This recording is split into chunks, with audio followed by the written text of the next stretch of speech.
बजाना है और हमें घर नहीं मिला, और एक काम करो, रुको, तुम मेरे पीछे पीछे आओ। ब्रजवासी उस जगह पहुंचा करके जी घर जाओ। भगवान श्री कृष्ण के मित्र उद्धव को लेकर के और नंदालय की ओर चले। यशोदा बैठी हुई थी, सखा बैठे हुए थे। सखाओं के संग में उद्धव को आते हुए देख करके कदाचित यशोदा को भी भ्रम हुआ। खड़ी हुई मानो शरीर में प्राणों का संचार हो गया, दौड़ पड़ी, आलिंगन किया कृष्ण के समझ करके उद्धव का। अकेलो आयो, बलराम को लेके ना आयो, बलराम कहां है? उद्धव ने कहा, मां मैं कृष्ण नहीं, मैं उद्धव हूं। वो यशोदा उद्धव के वस्त्रों पर हाथ लगाती है। यो उद्धव, मेरो कन्हैया भी ऐसी कपड़ा पहन तो वृंदावन में, कुंडल मुकुट बिल्कुल ऐसी। तब उद्धव ने कहा, मां ये तेरे कन्हैया के ही तो वस्त्र हैं, ये तेरे कन्हैया के ही तो मुकुट और कुंडल हैं।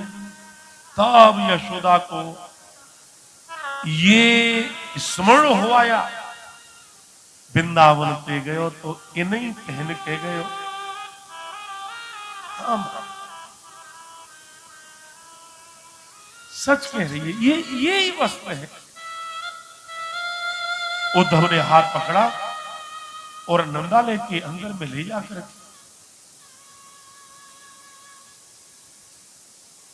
मां को बैठाया और एक पत्र निकाल करके दिया। मां, ये कृष्ण ने पत्र भेजा है,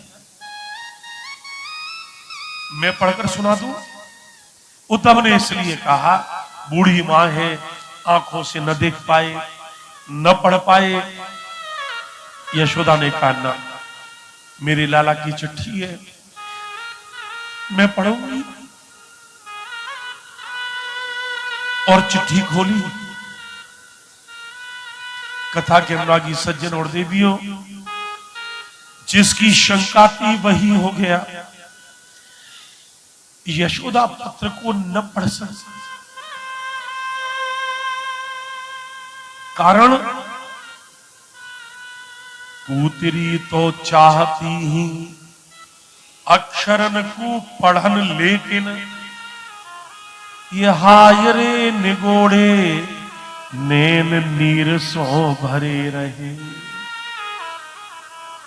ये जो पुतली है ना, जो ज्योति के अंदर है, वो पढ़ना चाहती है आंख, पर आंख आंसुओं से डबा डब भर रही थी। आंखों के आगे जब जल की धारा आ गई तो न पढ़ सकती।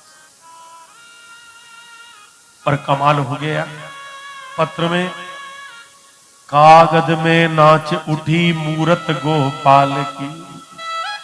नाचता हुआ कृष्ण, नाचता हुआ कृष्ण यशोदा को दिखाई पड़ा, हृदय लगाए। यशोदा से उद्धव ने प्रश्न किया, बाबा कहां हैं?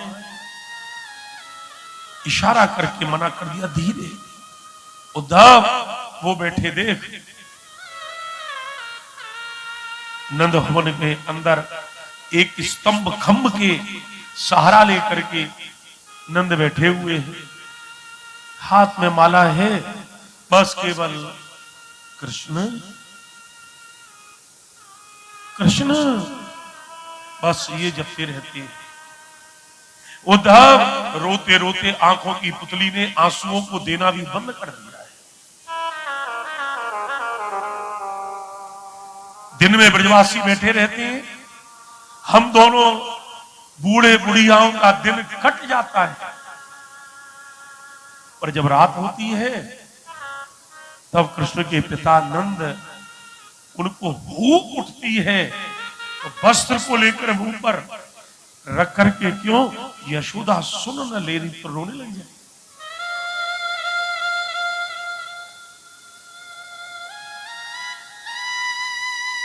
विलक्षण प्रसंग है।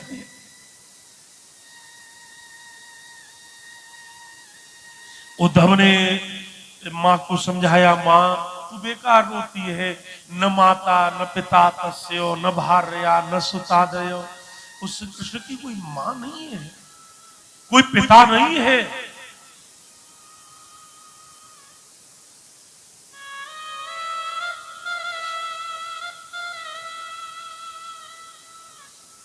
तू बेकार रोती है। तब यशोदा ने कहा, उद्धव जब तक यशोदा जीवित है तब तक कोई ये न कहे कि कृष्ण की कोई मां नहीं है। अब जस जग दई है तो मेरो कहा जई है, मोए कौन रोक लई है, मैं कन्हैया की मैया हूं। मैं कृष्ण की मां हूं, मैं कृष्ण की मां हूं। धव और प्यारे प्रभु प्रेमियों, उसके पश्चात में रात बीत गई, लेकिन बात नहीं बीती। पूरी रात निकल गई। उद्धव तू बूढ़ी मां यशोदा को और संतुष्ट न कर सका तो तू ब्रजगोपियों को क्या संतुष्ट करेगा। प्रातःकाल हुआ, उद्धव ने कहा, मां मैं ब्रज यात्रा कर रहा हूं। तब मां ने कहा, अवश्य। उद्धव बेटा बरसाने जाइयो, राधा को देख के आइयो, बस कृष्ण कृष्ण गात है गई। अवश्य मां। और उद्धव चले, और चलने के साथ में यमुना के किनारे से गोपियों को आते देखा। सिर पर मटकी लगी हुई थी, जल भरने जा रही थी। जल भरने के बाद में जिस समय वो यमुना के तट पर हैं, उद्धव ने आवाज लगाई, ये ब्रजांगनाओं, मथुरा से मैं आपको उपदेश देने आया हूं। गोपियों ने कहा, कोई उपदेशक है, क्या लेना देना। उद्धव को अपनी गलती का भान हुआ और उद्धव ने अपने वाक्य का परिवर्तन किया और फिर कहा, उपदेश नहीं संदेश। संदेश संदेश किसका। बोले, कहन श्याम संदेश एक में तुम पे आयो, और कह न सक्यो एकांत कहूं अवसर नहीं पायो। गोपियों, मैं आपके पास में आया, संदेश कृष्ण का। हाँ, चारों तरफ से गोपियों ने उद्धव को घेर लिया। हमारे कृष्ण का संदेश उद्धव बताओ ना। और उद्धव ने पत्र दिया। अब जरा देखिएगा, हिंदी साहित्य के कवियों ने क्या एक चित्र खींचा है। गोपियों ने पत्र खोला,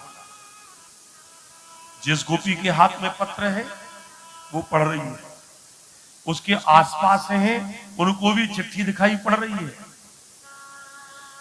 उस गोपियों का एक मंडल बन गया, उसके पीछे जो लंबी गोपी हैं उनको चिट्ठी दिखाई पड़ रही है, लेकिन औरों को दिखाई नहीं पड़ रही है। अब जिनको दिखाई नहीं पड़ रही है वो उत्सुकता बस किस तरह से पत्र देखती हैं। वो कैसे देखती हैं। हाथ में पत्र है, ओझक ओझक ओझक ओझक पद कंजन के पंजन पे पेख पेख पाती छाती छौहने सबे लगी। सबों ने चिट्ठी गले हृदय से लगाई और गोपी को पकड़ा दिया, ये पकड़। छाती से क्यों लगाया, इसलिए कि उन्होंने याद किया।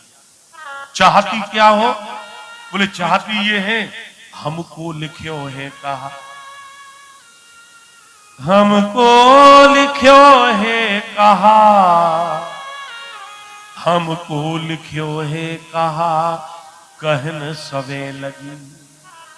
हमको लिख्यो है कहा, हमको लिख्यो है कहा, हमको लिख्यो है कहा, कहन सवे यूं लगी। बहन हमारे लिए क्या लिखा है?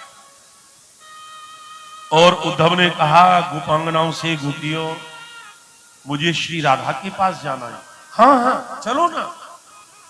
और गोपांगना श्री कृष्ण के मित्र उद्धव के लिए लेकर के राधा रानी के महल में जब अंदर प्रवेश किया, ललिता विशाखा उनसे कहा सूचना दो कृष्ण के मित्र उद्धव मिलने आएंगे।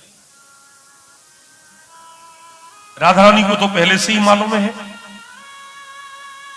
और उसके पश्चात में जो राधा ने सुना कि उद्धव आ गए हैं, खड़ी हुई, अपने हाथ से आसन बिछाया, बोला उद्धव। उद्धव देख रहे थे कि राधा आसन बिछा रही है। राधा ने कहा उद्धव बैठो बैठो। और उद्धव का सबसे बड़ा पांडित्य यहां दिखाई पड़ता है। क्या?